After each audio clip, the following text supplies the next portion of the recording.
Olá, bem-vindos ao De Mãe para Mãe. Hoje eu recebo aqui a Isla Miranda.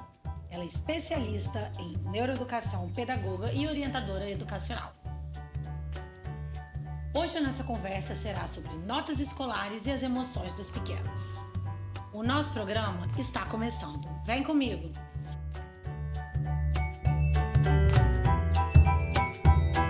De Mãe para Mãe. Um oferecimento da Escola São Domingos e da Sundays.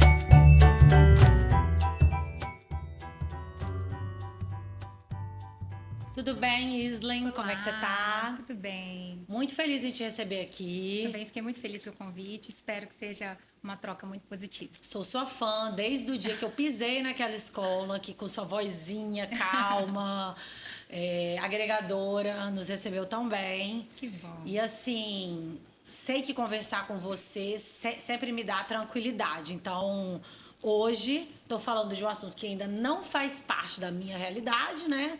A minha filha de 5 anos ainda não está nessa fase de nota, né? Está começando a ter responsabilidades de dever de casa, de tudo mais, de uma maneira muito leve, né? Como é feito lá na escola. Só que eu quero falar de um assunto que eu vejo que permeia muitas conversas entre as mães que eu converso, de crianças mais velhas, ou mães de crianças da idade da minha filha, mas que tem filhos mais velhos, e que a gente ouve muito falar ali nos corredores, né? Quando a gente fala de nota, né, começa a mudar um pouquinho a perspectiva da criança perante a escola, perante a sala de aula, perante os alunos e, consequentemente, começa a mudar também a perspectiva dos pais, né, em relação a esse assunto, né? Os pais se preocupam mais, eles querem se preparar mais. Então, acaba que esse assunto se torna algo muito presente ali também nos corredores, nos grupos de mães. Isso faz parte das pautas, né, que elas falam no dia a dia. E eu acho muito relevante a gente falar disso e desmistificar várias verdades absolutas, várias dúvidas, né, a gente tirar. Então, é um assunto muito pertinente também, que a gente já vem pensando há muito tempo em falar. E achei que você foi uma escolha muito boa para a gente tratar disso. Ah, que bom. Fico muito feliz com o convite. E falar de educação infantil também faz sentido com essa pauta, porque é lá que começa a formação de hábito, né? O preparo para quando chegar lá no fundamental e a gente encarar as provas, a gente ter uma base sólida para isso. Então, isso é aí. importante. E a gente entende também, né? Já aprendi muito também nesses anos, né? Que eu estou muito inserida na escola, que isso realmente é né, a educação infantil, ela realmente é uma preparação para a formação de hábito. Ela não é necessariamente esse ambiente de pressão, ela é zero, na verdade, né? É um ambiente de estímulo mesmo, para ele chegar lá mais preparado, para ele não chegar de paraquedas. Então, falar isso também eu acho muito válido, tá? Quando a gente fala de nota baixa, vou falar já de nota baixa, Dá um né? bom na conversa. Vamos entrar aqui para polemizar de certa forma e entender assim, o direcionamento da nossa conversa. Quando a gente fala de nota baixa, nem sempre o resultado é falta de esforço, né? Eu já conversei muito com vocês. Também, né, tenho essa abordagem que eu percebo com a gestão da escola, que eu tenho essa preocupação, porque a gente vê que os pais se desesperam quando os filhos começam a entrar nessa fase de nota, não vou nem só falar de nota, de desempenho, né? Eles se preocupam, começa lá na fase da leitura, uns aprendem a ler mais rápido, outros mais devagar, e os pais começam a se comparar. E quando chega lá no primeiro, segundo ano, né? Que é quando tem essa questão da nota mesmo, que é o resultado. A partir do terceiro ano, do fundamental. Terceiro ano, né? Com 8 anos. Pode me corrigir se eu falar alguma coisa errada, minha filha é menor. Mas, enfim, isso começa a ser mais presente e a preocupação, ela é real, né? Então, quando a gente fala de nota baixa, o que você entende como nota baixa? O que você entende como desempenho? E o resultado disso? A nota baixa é sempre um resultado da falta de esforço. Ela está associada à preguiça, que muitos pais falam. Ai, meu filho não quer estudar, ele é preguiçoso, ele não se concentra. É uma questão só de interesse? Assim, de falta de interesse, a motivação, preguiça, né? o ambiente. Queria que você me explicasse um pouquinho o que chega até você quando existe essa questão da reclamação e da preocupação dos pais. Certo. É muito comum a gente ouvir essa associação de nota, meu filho tem preguiça de estudar, ele não se dedica, ele não tem motivação. Mas isso não está associado, né? Pode estar, mas não é um fator único. Porque o aprendizado, ele é multifatorial. Então, a gente fala de atenção, a gente fala de memória, a gente fala de ambiente, de estímulos. Então, é uma gama de situações que vai fazer com que o aluno desenvolva para entregar um resultado final. Então, a prova, ela não diz quem a criança é. A prova, ela é um indicador, né? Ela te mostra o que aconteceu nesse processo. Então, quando eu recebo uma nota baixa em casa, é muito comum a família, né, ficar muito preocupada, muito desesperada, ou brigar com a criança. Achar que é um diagnóstico, achar que né? é um Igual a gente diagnóstico, tem falou. alguma coisa aqui, né? Então, a gente precisa ter calma e entender que é uma ferramenta pedagógica que a gente utiliza para medir. Então, as provas, elas são importantes e faz parte desse processo educacional. Então, uma prova bem elaborada para uma faixa etária adequada, a ideia é que não todo mundo vai tirar nota máxima, porque a prova não é feita para todo mundo tirar 10, e a prova não é feita para todo mundo tirar uma nota baixa. Né? Então, isso já é previsto. Já é previsto, porque eu estou medindo uma série de conteúdos que foi trabalhado com aquele grupo e eu preciso saber o que eles aprenderam.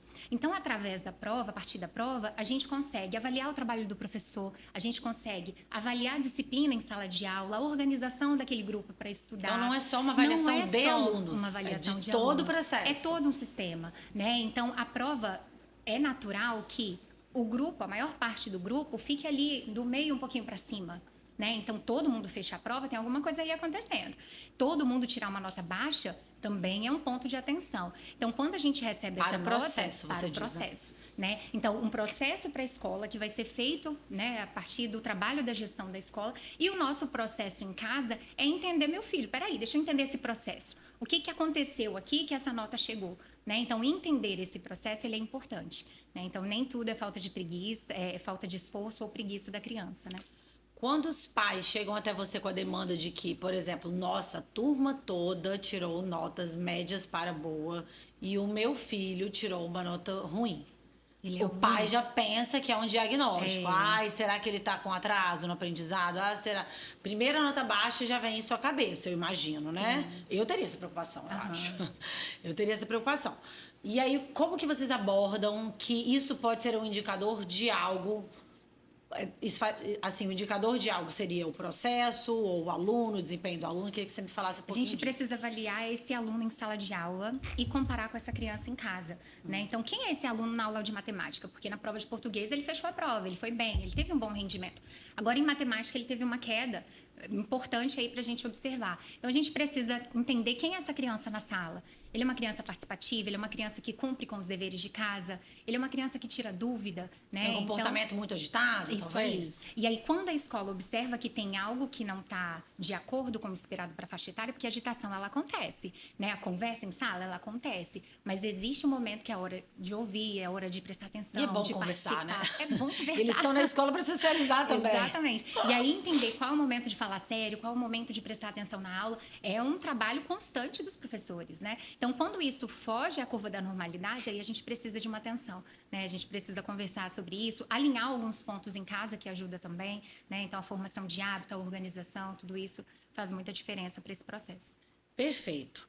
Quando a gente fala de sentimento de frustração, estou falando dos dois lados também. A frustração da criança é uma. Sim. Digamos que a frustração do pai é desproporcional à frustração da criança.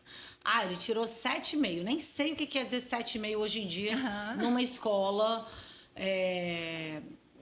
no resultado de prova de uma escola. Para mim, 7,5 era médio. Para mim. Se a prova vale 10, a gente está falando de uma média 6. Né? Então, 7,5 está um pouquinho acima da média. Um pouquinho acima da média. Não é super bom, igual 8 para cima, bom. 9 para cima, super bom. 10, perfeito. Fechou. Mas assim, vamos falar de um 7,5. Como que os pais e as crianças lidam com esse sentimento de frustração e o que depende um do outro? A personalidade da criança, ela nasceu sendo mais exigente com ela mesma? Ela tem uma pressão em casa? Ou a gente percebe a pressão em casa porque os pais ficaram muito frustrados com uma nota de 10 matérias de 7,5? Como que vocês e a escola fazem eles perceberem a gravidade ou não desse 7,5? Estou te perguntando esse exemplo que para mim é uma nota média. Primeiro a gente tem que entender que a frustração, de quem que é essa frustração? Né? É da criança ou é da família? Porque a família cria, sim, uma expectativa em cima da criança. Então, meu filho estudou, tá preparado, ele vai chegar em casa com uma ótima nota. E aí vem um 7,5 que pro pai não tá bom, pode não estar bom. Para alguns né? pais Pra não está alguns bom. pais Tem pode outros não que tá tá ok. tudo bem. Isso aí. Então, a frustração da família existe. É a hora que o pai entrega isso pro aluno, né? Entrega isso pra criança e ela tem que lidar com essa pressão, com esse peso, né? Mas é natural a criança sentir. Quando eles começam a entrar numa faixa etária de 9 anos, por exemplo, eles já entendem muito o significado de uma nota, né? Se ele está numa escola que estimula essa percepção, ele vai entender o valor da nota. Para que serve essa nota?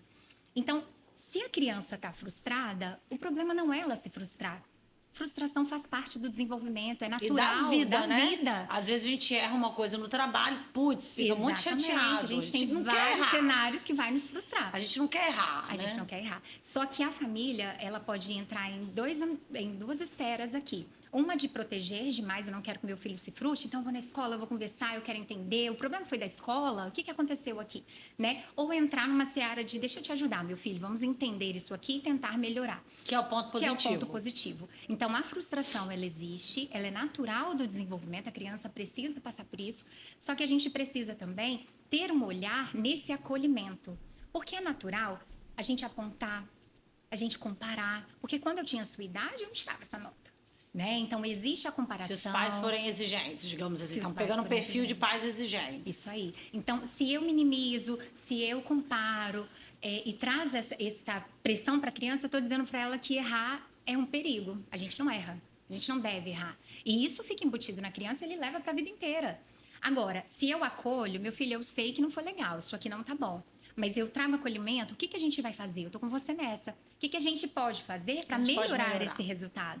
Né? Então, eu digo, realmente, você errou. Mas quando a gente erra, a gente pode fazer de novo. A gente tem a chance de consertar. De tentar. Porque na vida de a gente errar de tenta, novo, né? E de melhorar. Porque a vida é exatamente esse ciclo. E a escola é a oportunidade para você continuar fazendo essas tentativas, né? Ano após ano, mês após mês, bimestre após bimestre, você lutar contra si mesmo. Exatamente. Né? Não sei se eles vão ter essa maturidade para isso, mas a gente conversando, eles vão entender. A maturidade, ela é um ponto importante, Lara, porque a gente, às vezes, a criança é muito pequena, então não vou entrar nesse ponto com ela porque ela não vai entender.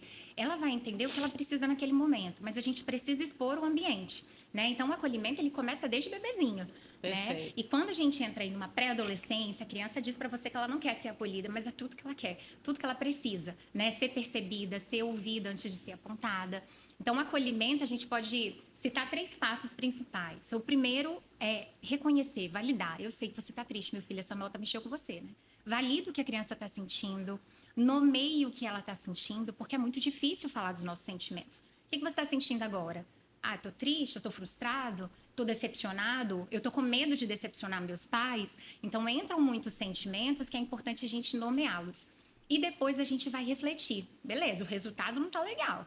E o que a gente vai fazer a partir daqui? Né? Quando a gente faz essa reflexão, a gente ativa uma área importante no nosso cérebro, que é o nosso córtex pré-frontal. A gente está falando agora das nossas funções executivas. É uma área do nosso cérebro que demora muito tempo a amadurecer. Ela fica pronta, a ciência diz aí, aos 20 anos. Meu Deus! Ou seja, seu filho na idade escolar, ele não está com o cérebro maduro. Ele precisa desse acolhimento, ele precisa desse contato, ele precisa dessa oportunidade de refazer uma rota, de reorganizar. Porque parece que o mundo acabou, né? Tirei 5 na prova, pronto, reprovei, perdi o ano. E a gente tem que trazer essa criança para uma realidade de uma reflexão real, né? Perfeito. Ainda falando de frustração. Quando a frustração vem só da criança. Por exemplo, os pais... A gente percebe que os pais têm uma personalidade mais leve, ou que eles se comparam com a idade deles. Ah, meu filho, 7,5 tá bom. Ah, não, mas eu queria um 8, eu queria um 9. Existe esse tipo de situação também do aluno ter essa percepção de que está frustrado, de que está ruim para ele. Não sei se é porque ele vê o colega tirando mais nota, ele é exigente consigo mesmo, isso pode fazer parte da personalidade dele, se comparar, dele querer ser bom, dele ter uma vaidade intelectual. Eu sempre falo de vaidade intelectual, porque é algo que é presente hoje em dia também. As pessoas querem performar. as pessoas adultas, mas a gente vê isso acontecendo cada vez mais cedo. Como vocês lidam quando essa frustração vem da criança, e não só dos pais? A conversa, a abordagem é com a criança, ou com os pais também, para eles acalmarem essa criança, trabalhar com ansiedade? Porque às vezes é muito da personalidade, eu percebo também. Isso pode ser, mas ele precisaria ir de um olhar um pouquinho maior. De onde vem essa autocobrança? Esse perfeccionismo todo, que eu tenho que ser bom em tudo que eu faço, né? Então, a gente tem que refletir, porque isso vira uma autocobrança muito séria, né? Que pode trazer aí ansiedade, pode trazer uma série de questões que atrapalham, inclusive, no processo de aprendizagem. Então, a gente precisa... E atrapalha no futuro, no né? futuro, Também. na vida. Então, a gente precisa acolher essa criança, conversar com essa criança e tentar entender de onde vem essa cobrança, né? Essa busca pela perfeição. Eu diria que, na minha experiência, no contato diário ali com as crianças, com os pré-adolescentes, dificilmente isso vem só da criança.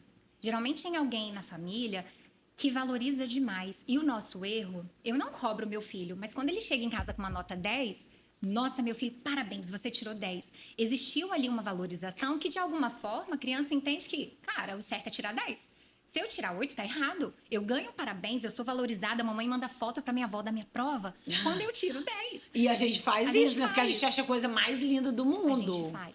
E o segredo, eu penso que é a gente valorizar o processo. É valorizar o esforço da criança. Que é o que a gente lê em todos os livros e Todo podcasts, mundo fala valoriza isso. o esforço. Isso aí tá Exato. muito falado de 10 anos pra cá. E Sem precisa tantos ser. elogios, né? A gente elogia, não o que a criança entregou enquanto resultado, e sim o esforço dela. Né? Então, fala, minha filha, eu vi que você estudou, eu vi que você se dedicou, você fez os deveres de casa. Então, valorizar esse esforço, por isso que você tirou 10. É o clichê que faz sentido, né? Que funciona. Porque quando a criança tirar 7, 8, ela vai entender que o processo vai funcionar, que ela foi valorizada por esse processo. Então, eu vou continuar estudando, porque uma hora o 10 vai vir de novo. E você pode falar também com ela, minha filha, o 8, ele tá legal também, dá aí. para ser melhor, mas talvez você tenha que estudar mais, prestar mais atenção na aula, pedir Agora, ajuda se você tá com dificuldade. Essa régua que a família coloca, ela também a gente tem que ter muita atenção, né? Não aceito menos de 8 aqui em casa, porque o meu filho só estuda. Então, ele tem que ter um bom rendimento. Ele tem que ter, desde que ele tenha um ambiente propício para isso, desde que ele tenha condições neurológicas para isso, desde que ele tenha o apoio que ele precisa para isso. Porque para pensar, com 8 anos a criança começa a fazer prova. Né? Então, a gente começa é o sistema educacional, então a gente começa a avaliar com nota. Então, até 8 anos a gente avalia habilidades. Aprendeu a correr, aprendeu a se comunicar, tem um bom repertório, são habilidades do neurodesenvolvimento. E aí, quando chega a parte de avaliação, a partir do fundamental, com 8 anos, a gente começa, vamos testar isso agora, né, na prova. Agora é a hora da vida real, tá Mas chegando, a criança galera. acabou de começar a fazer isso. É o primeiro passo dela nesse mundo que é avaliativo. Aí eu quero fazer um vestibular, eu vou ser exposto à prova, né? Eu tenho que treinar, eu tenho que exercitar. Quanto mais a gente treina, mais a gente desenvolve uma habilidade. E ele acabou de começar a fazer isso. Então, é muito a gente querer que a criança feche todas as provas, que ela tenha excelência em todas as notas, se eu não estou dando o suporte necessário a isso. E eu falo de suporte, família e escola. Né? Então, a escola precisa ter esse olhar, a escola Que a gente precisa... sempre bate nessa tecla, né? Sempre. Mas ela é real também. Ela é real também. E independente até, assim, converso também com muitas mães, com muitas pessoas. Ai, nem sei se vai existir vestibular daqui a 10, 15 anos. Sim. Eu tô cobrando tanto do meu filho. Mas o normal, hoje em dia, por enquanto, a gente tá preparando enquanto o mundo é assim, assim, assado.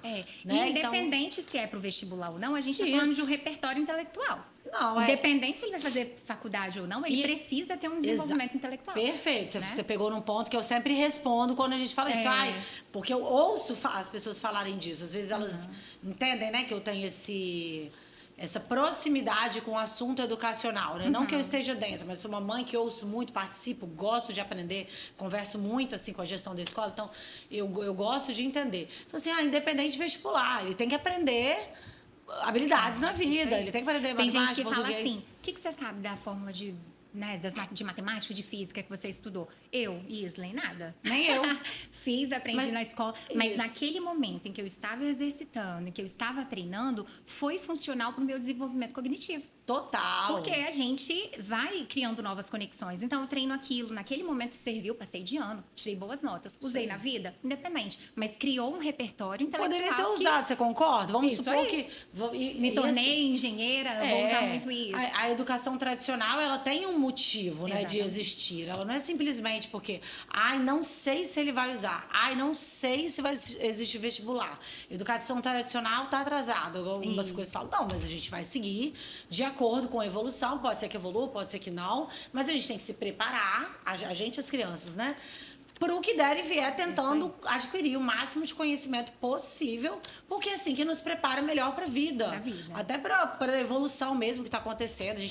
Eu acho que se a gente não tiver a base do aprendizado e da inteligência, até mexer com inteligência artificial que faz tudo pra gente pode estar mexendo errado. Exato. Então a gente tem que aprender as habilidades. Eu também não uso álgebra hoje em dia, mas eu sei que na época era importante para mim e que isso me fez ter percepções até do que eu vou escolher ou não, até do que eu teria como, sei lá, um treino de atenção e de lógica para outras coisas, entendeu? Desenvolvimento de habilidade o tempo inteiro, né? Gostei muito disso. Então, esse sentimento de frustração, sempre a gente tem que prestar atenção nos dois lados, não só do filho. De onde vem isso aí, né? Pra gente ter um olhar mais cuidadoso. A minha filha, só para finalizar esse assunto da frustração, eu sinto um pouco de ansiedade nela. Eu não tinha frustração com nota nos meus últimos anos. Nos primeiros, eu acho que eu até tinha. E vai ficando adolescente, vou entendendo mais, amadurecendo, vendo que isso não é tudo. Mas, assim, não acho que eu cobro tanto dela. Acho que eu cobro normal, estudar, fazer as coisas na hora certa, no ambiente correto, se concentrar.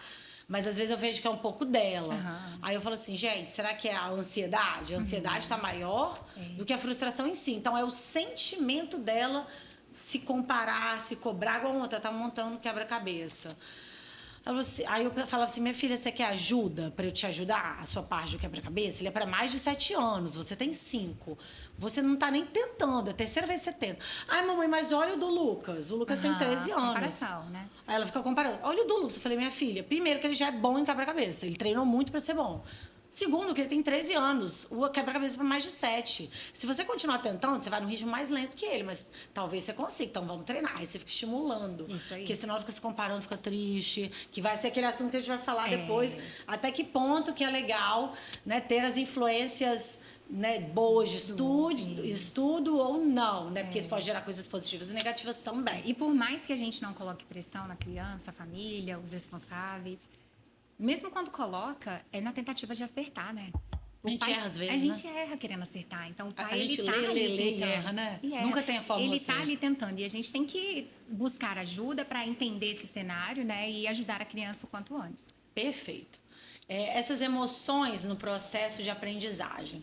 O que você mais vê hoje em dia lá dentro do seu ambiente de trabalho, lidando com alunos de todas as idades, de todos os perfis, os alunos ansiosos, alunos tranquilos, pais tranquilos com alunos ansiosos, ou pais muito ansiosos, cheios de expectativas com alunos tranquilos, porque a personalidade do pai é diferente do filho também.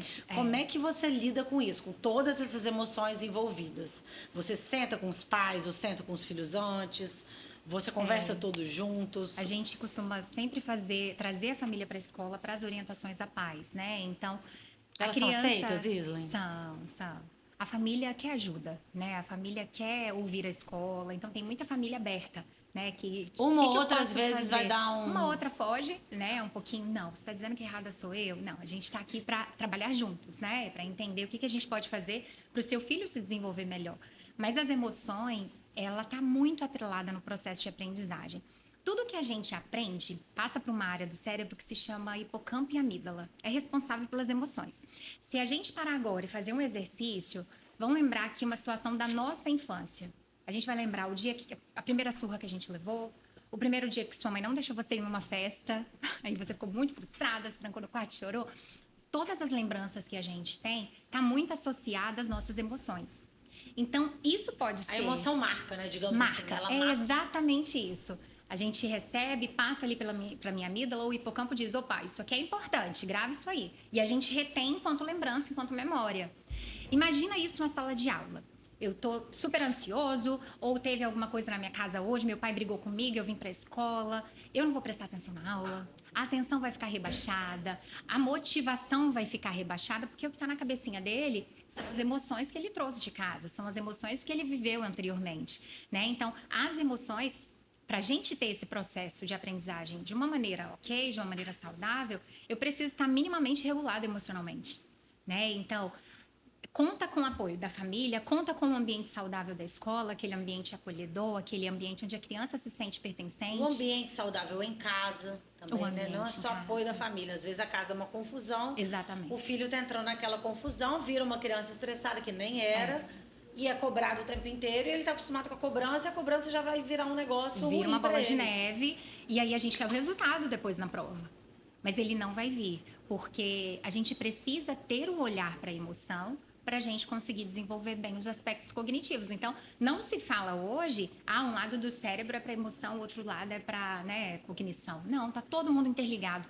Não tem como a gente, Lara, esquece tudo que você viveu, esquece o aborrecimento que você tá e produza.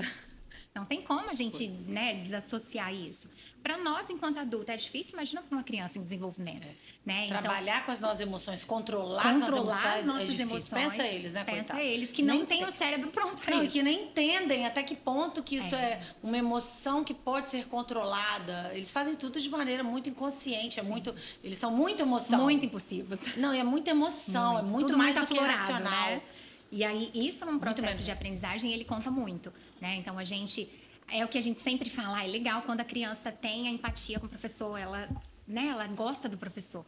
Lembra da matéria preferida? Eu amava a aula de português, que eu tinha um carinho pela minha professora. Às vezes não é o conteúdo, é porque o professor foi acolhedor, né? Ele marcou aquela criança, ele percebe aquela criança e a criança se sente percebida. Então, isso muda tudo. Tem a ver com emoção. Tem a ver com emoção, isso muda tudo. Agora, minha professora não é legal, minha professora não me acolhe, ela, né, não me percebe na sala.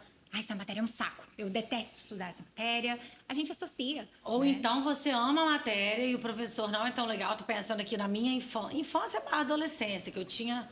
Nossa, eu amava português, eu amava gramática, literatura. E eu tinha uma professora que era muito rígida. Eu admirava ela ser rígida, porque ela pegava no pé dos outros alunos. E mesmo eu não tendo, assim, uma relação afetiva com ela, eu admirava... E ainda assim eu tirava notas boas, pensando em nota agora, sabe? Assim, me dava bem. Eu falava, meu Deus, mas eu tô tão boa e essa mulher não tá sorrindo para mim. Entendeu? Não que isso seja errado. A gente quer que aquela pessoa nos perceba, né? Isso, exatamente. A gente quer ser olhado. Não que isso tenha me afetado. Eu entendia que era o jeito dela. Mas ao mesmo tempo que você fica querendo provar alguma coisa de maneira inconsciente. Entendeu? Nossa, eu queria ser elogiado. Eu queria que me elogiassem pelo esforço. Então, tudo bem.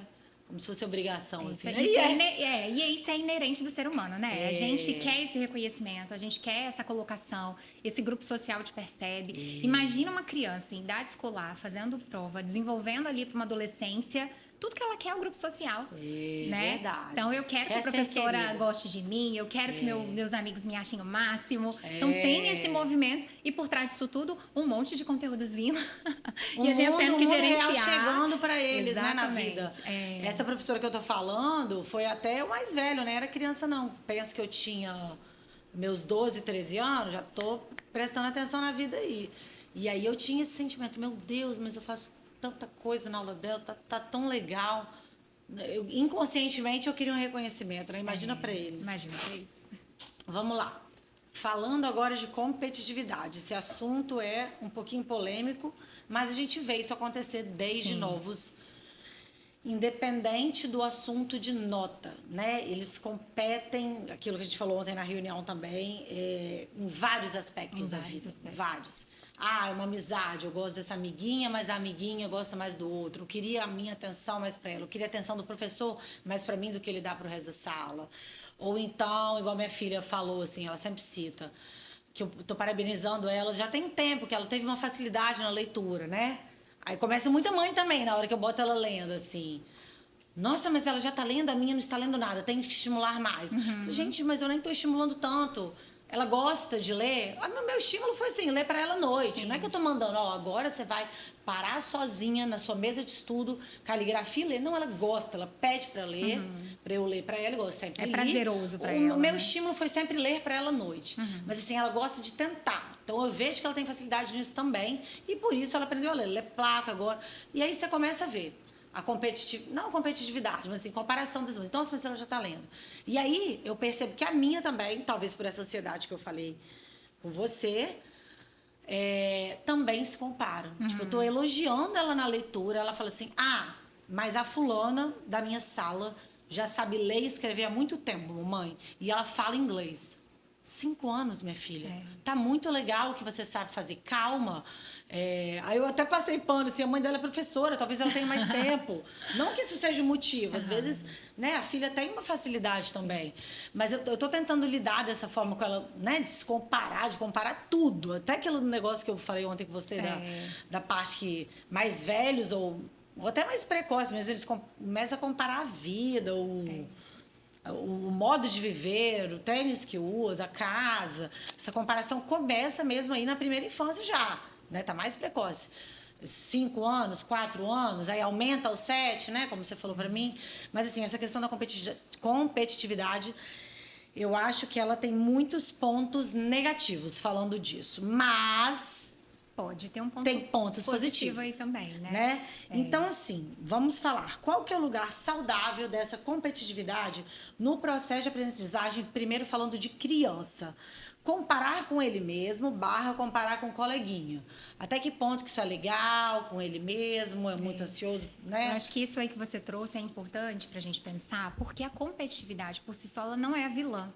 Né? A vida tem esse movimento, né? A vida do adulto é competitiva, o mundo é competitivo. Mas se torna saudável quando a gente ensina para a criança pequena, para a criança que está começando a entender sobre o mundo, que primeiro ela tem que competir com ela mesma. É justo eu comparar os meus resultados de agora com o que eu tive anteriormente, com o que eu terei daqui a pouco, porque aí é um ambiente controlável. Eu posso fazer algo sobre isso, né? Então... peraí, se nessa prova eu tirei 7, é uma nota ideal? Não, mas lembra anterior? Eu tirei 5, então tá melhor.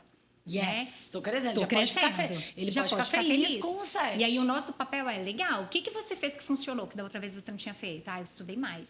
Aí eu cheguei até perto da professora e tirei as dúvidas. Então, vamos fazer mais isso. Conversei menos. Sentei lá na frente. Isso aí, troquei o lugar na sala. Respeitei o horário de estudo sem um monte de distração. Sem levantar toda hora. Exatamente. Sem brinquedo na frente. Então, é uma comparação justa e uma competitividade com ele mesmo. E é possível também a gente ter essa competição com o colega quando isso vai motivar, quando isso vai ajudar a criança a se superar, quando isso vai tirar ela da zona de conforto, porque ela vai ver que é possível. É possível, peraí, se eu estudo com a Lara, ela tá tirando 10, eu tô no 7, eu tô no 8, eu quero ser como ela. Então, eu vou me esforçar para isso, que é uma situação real, acontece isso. Agora, passa a ser uma competitividade que adoece, negativa, quando... a criança coloca o valor pessoal dela na nota que ela tira. Então, eu tirei 7 porque eu sou burra, eu não sei fazer nada, tudo que eu faço está errado. Um valor que é dela, ela atribui somente a nota. Minha mãe brigou comigo. Minha mãe brigou comigo, deu tudo errado. E aí a gente começa a perceber que isso abala a autoestima da criança, né? Ela começa a ter aquela sensação de insuficiência, e aí isso pode ser um problema. Então, quando a gente pensa, por exemplo, numa formação de turma na escola, a gente valida esse ponto. Peraí, se eu tenho um grupo aqui que tira boas notas, que tem uma dedicação para estudar... que é companheiro, receptivo. Que é companheiro, que vai acolher, que vai botar para cima. Né? Eu posso colocar junto um grupo que está precisando desse empurrão. Né? Então, isso pode ser favorável para o outro grupo também. Então, a gente traz esse equilíbrio, a gente traz esse espelhamento social que ajuda muito. Perfeito, né? Porque aí o outro grupo vai aprender a questão da empatia, da ajuda, de olhar para o outro também. Que as pessoas são diferentes, e de respeitar. Tipo assim, meu grupinho é de nerd, não sei nem se usa mais essa palavra. Meu grupinho aqui é super focado, mais quieto, inteligente, estudioso, não vou nem falar inteligente. E a outra pessoa mais distraída, mais agitada. Por que não trazer um pouco dessa calmaria para essa pessoa? Isso aí. E esse movimento a gente faz constantemente na escola, né? Atividades atividades em grupo, o professor que vai escolher o grupo. Então, deixa eu juntar esses dois aqui que vai dar bom o negócio. E então, a vida é assim, né? A gente se mistura com pessoas diferentes da gente. E a gente se inspira, a gente se impulsiona com isso e também. E tem resultados né? positivos, normalmente, a gente se misturar com pessoas diferentes. Precisa da mediação, né? Do adulto, mas é muito positivo. Eu sou uma pessoa que eu sou muito esse exemplo, porque eu sempre fui da turma, não vou nem falar do barulho, mas assim, agitada, eu gostava de conversar, falando assim, no bom sentido. Nunca fui péssima aluna, mas aluna legal. E teve uma época que eu tirava 7, 7,5, tava achando ruim. Não, tô decaindo. Só que eu sempre tive o ponto positivo de gostar de todo mundo da sala. Eu era muito sociável. Então, eu falava assim, nem eu, às vezes o professor, não lembro, ou minha mãe. Minha filha, por que você não faz... por que essa semana, antes das provas, 2 semanas, você não começa a fazer uns estudos com Marcela? Tô citando o nome aqui, ninguém vai saber. Mas assim... que ela mora perto de você, ela é sua amiga. E como eu tinha vários grupos de amigos, os mais quietos, os mais agitados, vai funcionar super bem. Não era nenhum interesse, era uma troca de amizade mesmo, sabe? De empatia. E eu via que eu crescia com esses, sem deixar de ser amigo dos outros. Então não foi nada negativo pra mim, foi super legal, positivo. Falando da minha experiência. Então acho que isso é válido, Lara, né? Se a sua mãe fosse aquela pessoa que falar, e aí, fulano tirou quanto? Marcela tirou quanto? E você? Começar a comparar, começar esse movimento, aí se torna um perigo. Aí se torna ruim. Agora, colocar no grupo de uma forma que legal, você está se juntando com um grupo de colegas que estudam, um grupo de colegas que está marcando, né, para revisar a matéria. Então, isso pode ser muito saudável. E ela nunca nem foi de criticar, assim, não que eu me lembre. Eu realmente não lembro dela ter me criticado, talvez no 2º ano, assim, que eu tive mais dificuldade na álgebra. 2º ano lá, adolescente, né? Mas por outras questões também que eu vivi durante esse ano pessoais. Que também tem esse ponto que a gente vai falar depois. Ponto também. Só que assim, nesse ano ela puxou mais, né, minha orelha, entre aspas. Mas nos anos anteriores, quando surgiu um 7 ali na 8ª série, 1º ano, nunca foi no fator de cobrança. Ela falou assim, poxa, minha filha, mas assim, você estava tão legal, será que tem que mudar alguma coisa? Não era no sentido de baixar a autoestima. Então, achei a postura dela muito legal. E a minha sorte é que eu tinha abertura com essas diferentes pessoas da minha turma. Então, podia... eu podia, não necessariamente por uma ordem do gestor, né, do professor ou da direção da escola... Até quando a gente tinha liberdade de escolher, tô precisando disso, vamos conversar? Queria uma ajuda nisso, te ajudo no outro, eu sou boa em português, você em matemática. Então vamos trocar. Uma troca. E aí dava super certo, sempre foram resultados bons.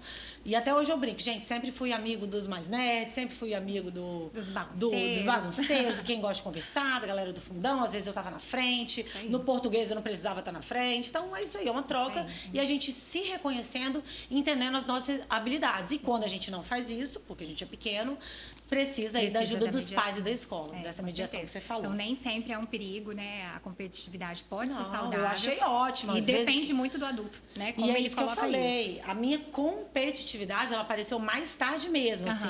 E que foi boa pra mim. Eu falava, nossa, tá todo mundo estudando? Eu vou estudar também. Eu nunca tinha sido, sei lá, integral. Aí, no 2º e 3º ano, eu fui pro integral. Falei, por que eu vou sair 5 horas se tá todo mundo estudando, já falando lá de vestibular? Até as 9, eu vou ficar até as 9. Eu nunca achei que eu conseguiria. Falei, meu Deus, eu vou morrer de sono. Eu brinco até que foi a época que eu comecei a tomar café. Falei, não, mas eu vou tomar café de 5 a 7 pelo menos pra durar até as 9. Vou me dedicar. E aí eu virei a nerd que eu nunca fui, entendeu? Eu era aluna legal, do 8,5, 9 no máximo. Daquela época eu fiquei assim, dedicadíssima. Legal. Então, muito eu acho bom, isso muito saudável, assim, falando da parte boa, né? boa. Vamos lá, falamos de comparar com o aluno e com o colega. Falando de pais agora, como que eles podem contribuir sem aumentar essa pressão sobre os pequenos? Falando de pequenos, porque essa preocupação começa na hora que a nota vem lá embaixo, né, no 2º ano. É 2º ou terceiro? 3º ano. Aí a gente fala de rotina de estudo, fala de organização, ambiente de estudo, formação de hábito, que às vezes eles têm um hábito X até os 7 anos, e agora a gente faz um monte de atividade, vê televisão, aí muda uma chavinha na vida, cara... Tá na hora dele diminuir esse lazer todo aí, ter a hora do estudo, porque o estudo tá puxando mais agora, ter o hábito de dormir melhor para acordar disposto. Ele vai mudar para de manhã, vai ser melhor para ele. Então, o esporte dele vai ser à tarde. Então, a formação de hábito entra em tudo isso. E aquilo que você me falou, combinados. Combinados. Como que a gente o papel da faz? família, ele é muito importante, né? Dá para os pais contribuírem nesse sentido. Contribuírem, porque a gente está falando de desenvolvimento, a gente está falando de formação. Então, o pai, ele consegue ajudar muito mais, a família consegue ajudar muito mais quando ele ocupa um lugar de orientador desse processo do que de fiscal, né? Então, a gente vai orientar. O que a gente precisa fazer para ter uma rotina de estudo? A gente precisa estabelecer isso. O fiscal você diz de uma maneira mais pejorativa. Você estudou? Não. Você já fez seu dever de casa? Aham. Até agora você não fez nada. Você vai ficar na televisão? Que é o que a gente faz inconscientemente, né? Na hora da raiva, a gente diz, como assim? Eu mandei você estudar meia hora. Você não fez nada. Estuda. Exatamente. Tá na hora, já passou da hora. Quando a gente organiza essa rotina, e é por isso que a escola funciona. Tem pais que me perguntam, Islen, como que dá certo uma sala de aula com 20 alunos, com 25 alunos? É rotina, é organização, é combinados estabelecidos. Então, quando a gente faz isso, a gente cria previsibilidade, a gente organiza a criança internamente. Nós, enquanto adultos, a gente precisa de uma agenda. Agora é hora disso, eu preciso fazer isso, para dar conta de fazer tudo que nós nos propomos a fazer. Imagina uma criança que tem tanta coisa para ela fazer legal dentro de casa e ela tem que estudar. Eu sempre achei que essa questão da escola conseguir mais que a gente é porque uma criança copia o grupo. Ah, tá todo mundo comendo sozinha, na idade da minha. Nossa, lá em Guarapari, com a férias em família, minha filha come sozinha. Eu, lá em casa, ela levanta 50 vezes para comer. Mas se ela vê todo mundo comendo, isso também já é uma influência boa. Então, assim, além da organização da escola, o reforço do grupo social, fato de estar em grupo... É. Influencia eles a quererem ser parecidos, fazer parte desse grupo. Tem a ver isso? Muito. A criança aprende por imitação, né? Então, a criança pequena, ela precisa do modelo, ela precisa de observar o que o outro está fazendo. Então, o grupo social, ele reforça muito o comportamento, né? Perfeito. Então, dá muito certo na escola. Na nossa casa, o que a gente pode fazer? Organizar a rotina. Quando eu falo de organizar a rotina, e eu faço esse trabalho constantemente com as crianças, é deixar que elas participem dessa formação de rotina. Ah, então eu quero que você estude todos os dias 10 horas. Por que você não troca com seu filho? 10 horas é um bom horário? Considerando que você acorda 8, o que você acha das 10? 9 e meia? Toma café. Toma café, descansa. Ai, mamãe, eu prefiro deitar no sofá, ver um pouco de TV antes de estudar. Brincar, é possível? sei lá o quê. Ok. Por quê? A gente quer impor algo, mas eles que vão fazer, né? Então é importante eles têm que achar legal eles também. Têm que achar legal. E quando a gente faz esse exercício da participação, a criança ativa nela, no cérebro dela, um sistema de recompensa, de responsabilidade. Peraí, agora eu vou ter que cumprir isso aqui, né? Eu tô combinando com a minha mãe. Então, fica muito mais fácil a gente organizar essa rotina, deixá-la visualmente, né, acessível para a criança. Então, lá no cantinho de estudo dela tem aquele quadro de rotina. Parece clichê, mas funciona demais. Horário para acordar, horário para fazer o dever de casa.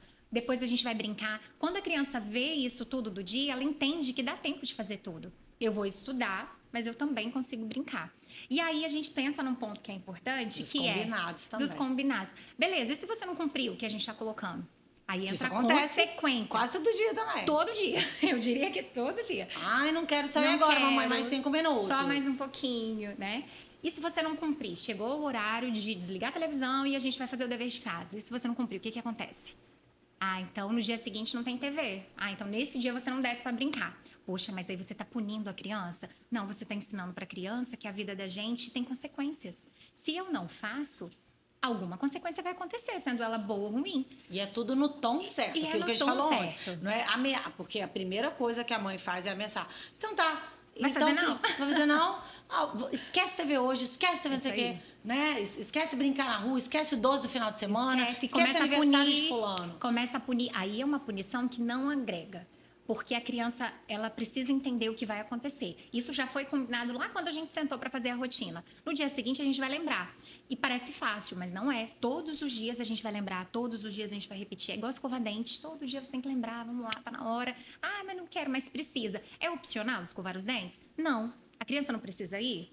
Sim, é a responsabilidade dela. É algo inegociável. Formação de hábito. Formação de hábito. Formação de hábito. É formação de hábito. E aí a criança entende algo da vida que é importante, que a gente não faça só o que a gente quer. né? Eu sempre falo Várias isso, vezes mas eu no falo isso dia. brava. Minha filha, eu não faço A tudo que eu vida quero, não o que, é que um você vai morango. fazer? Eu não faço tudo que eu quero. Eu gostaria de tomar Coca-Cola todo dia, mas eu não tomo. Exatamente. Então, quando a criança começa a entender isso desde cedo, a gente valida também. Meu filho, eu sei, você tá de saco cheio, né? Essa matéria não é legal, a gente tá cansado de estudar isso, mas é a sua responsabilidade. A gente começa a trabalhar isso formando o hábito, cumprindo com os acordos. Então, se hoje eu ceder, tá bom. Então, hoje você não precisa fazer. Qual é o movimento que ele vai fazer amanhã? Tentar de novo não fazer. Né? Então, Por isso que a gente tem que cumprir. Não, tem meu que filho, hoje cumprir. você não vai ver TV no tom certo falando. Porque ontem você não Você cumpriu o lembra? combinado. Então, é uma escolha sua. É uma escolha sua. Já estava estabelecido esse combinado. Gostei dessa frase, hein? É uma escolha, escolha sua. sua. Você escolheu não ver TV Eu porque queria que ontem... você visse, mas você escolheu não ver. porque Olha como não você é cumpriu. legal. Eu queria que você visse, mas você escolheu não ver, porque ontem a Exatamente. gente combinou que a TV ia até certo horário e depois o dever. E você não fez. E isso é a vida, né, gente? Tem família que... Eu escuto de alguns pais que... eu não concordo com esse tipo de conduta, de punir. Qual é a parte da vida que a gente não vai passar por isso? Né? Então, Não, se a gente prepara isso num ambiente controlado, num ambiente seguro, a criança desenvolve essa percepção e essa habilidade. E não é nem só assim, punir. A vida tem consequências. Se eu não trabalho da hora certa, das 8 até as 18, tô supondo aqui, eu vou ter consequências. Meu trabalho vai atrasar, no outro dia eu vou ter que trabalhar mais. Ou então, se eu não entreguei uma demanda na hora certa, eu vou começar a me desorganizar, não vou entregar outra, eu posso ser demitido, eu não vou ganhar meu dinheiro. Isso aí. Aí eu não vou tomar conta da minha vida. O que é isso? A vida tem consequências. A Você vida não tem faz o consequências. certo, mesmo que o certo não seja o que você queira naquela hora. Então, na vida, a gente não faz tudo que a gente quer. Quero ter saúde, mas não faço por onde, a consequência é ruim. Isso aí. Vamos lá. Falando agora de ajuda. Ajuda multidisciplinar. Né? Assunto muito polêmico também. É delicado. né? Porque na semana de provas, sempre ouço isso de mães. A semana de prova é caótica. Nossa senhora, pais ligando pra escola, mas assim, como vai ser uma prova atrás da outra? Nem sei se é assim, ligando pra escola, tá? Porque eu tirei a semana de folga para estudar com meu filho e o meu marido tirou horas de folga para estudar com meu outro filho. E quem não pode fazer isso? Até que ponto que o pai vai assim, não é nem agredir, né? Mas reclamar disso, isso faz parte, né? Se o filho não tem a disciplina e o discernimento ainda de parar e estudar sozinho, mesmo que ele cumpra regras de estudar, mas que ele não consiga se organizar, fazer um resumo, né? Essa como é que se diz? Essa organização Dos conteúdos dos ali, conteúdos do que mesmo. Ele tá precisa de uma ajuda para começar. Depois ele consegue sozinho, a maioria, né? Mas assim, como que você lida com isso lá na escola? Até que ponto que você consegue direcionar os pais, os que podem tirar um tempo e os que não podem. E quando a ajuda tem que vir de fora também. Não só a ajuda assim, de um neurologista, porque a dificuldade pode ser neurológica, pode ser uma fonoaudióloga, porque ele está com dificuldade de aprendizagem. Queria entender também da ajuda de, tipo assim, dos pais que não têm tempo. Como que vocês abordam isso para direcioná-los que essa ajuda é necessária? Sozinho ele não consegue. Ou os pais ajudam ou uma ajuda terceirizada. Quando a gente percebe que essa criança realmente não está conseguindo consolidar uma rotina, desenvolver esse hábito de estudo sozinho. Independente das mudanças de turma que você fez, os outros movimentos. Isso aí. E aquilo está acontecendo, a gente precisa ter um ponto de atenção.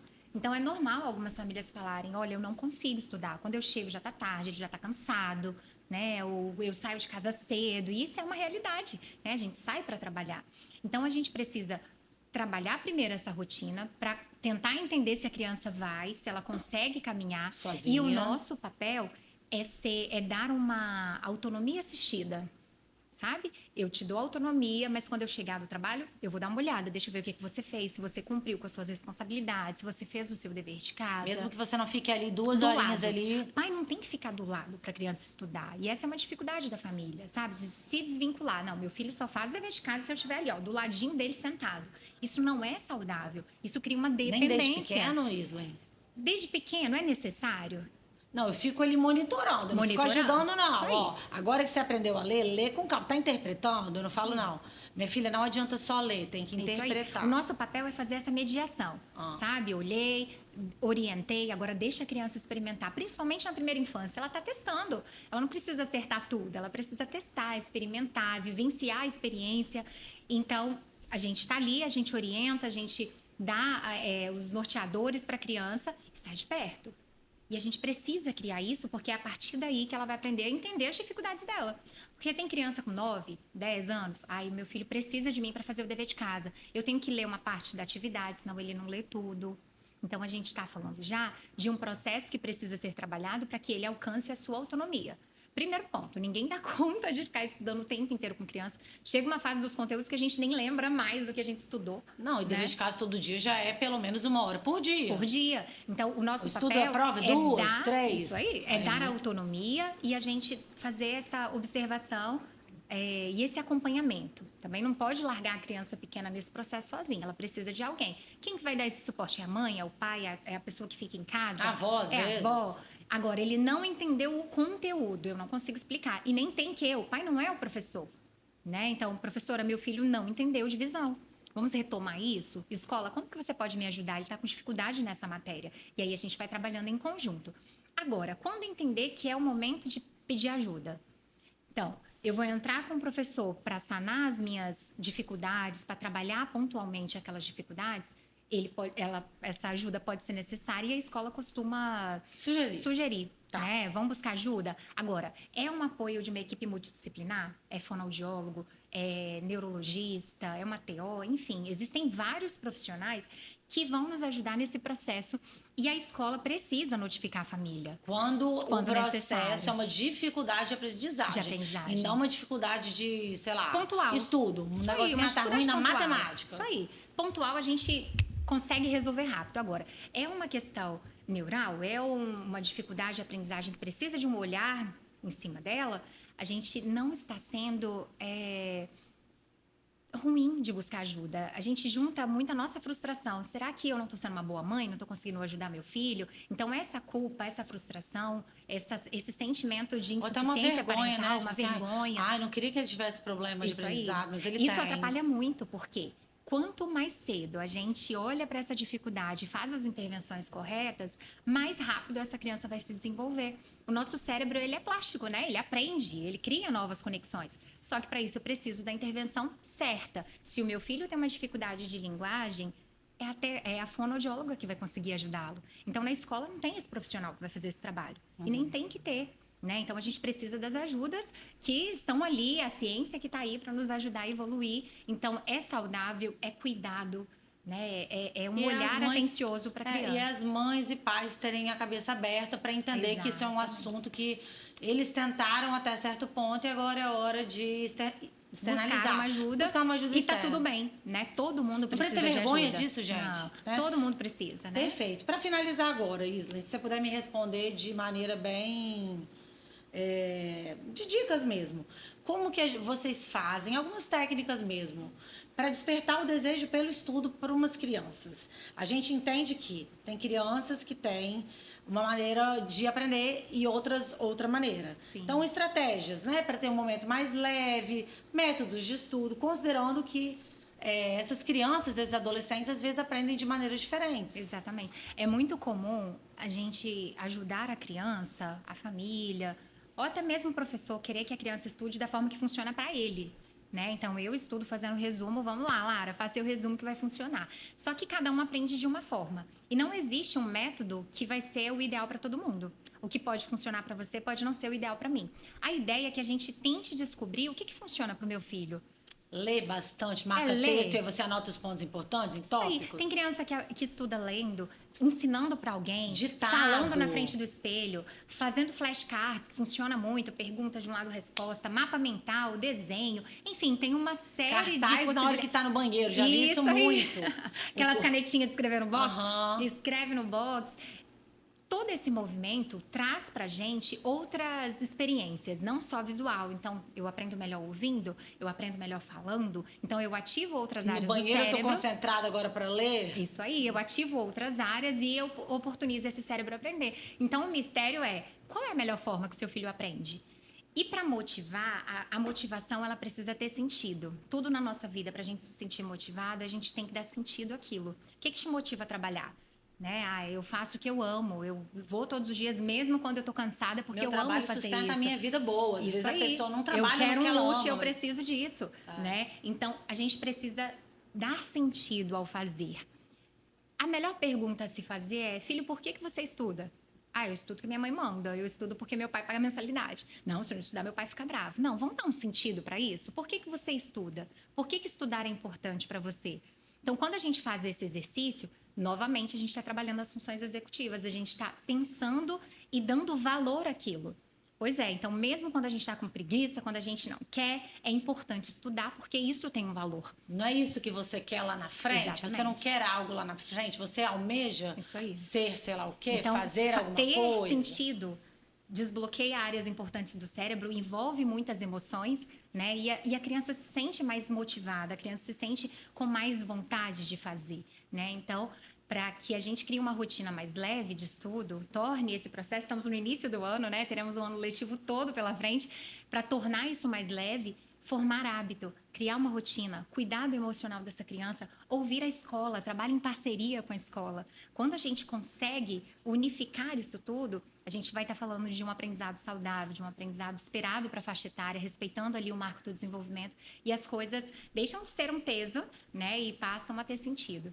Mesmo com as dificuldades. Mesmo com as dificuldades. Que vão acontecer com a maioria. E tá tudo bem. E tá tudo bem, né? Porque as pessoas se desesperam com a dificuldade. A gente tem que tentar saber que elas vão existir. Elas vão. E tem um ponto importante nisso, que é a família entender que o seu filho não precisa que você resolva os problemas dele. Ele precisa que você ajude ele a se resolver quando o problema acontecer. É ele que precisa buscar. É claro que tem momento que a gente vai atuar mais próximo, mas se eu dou ferramentas, se eu instrumentalizo essa criança a lidar com as suas dificuldades, a lidar com os seus problemas, isso vai para além da escola. Isso vai para a vida inteira. Muito bom. Então, é uma liberdade que a gente ensina para as crianças. Perfeito, Islen. Ai, amei ter conversado com você. Eu Tia também. Islen, meu primeiro contato da escola, que eu sou apaixonada. Amei que você veio amei, aqui. Obrigada. Olha que dessa vez não fui eu nem que indiquei. Eu sempre falo de você, mas para esse assunto, você foi super bem recomendado. Falei, eu quero que ela vá, vou anotar. Que bom, fico muito feliz. Muito obrigada por participar do programa com a gente. E é isso, espero que vocês tenham gostado. Foi um prazer E se estar aqui. preparem, porque vai ser muito bom ouvir isso de novo. Agradeço a você também pela companhia de hoje. De Mãe para Mãe é um oferecimento da Escola São Domingos e da Sundays. Voltamos em breve com mais conversas para uma maternidade leve, plena e feliz. Até lá! E aí, gostou? Amei! Bom,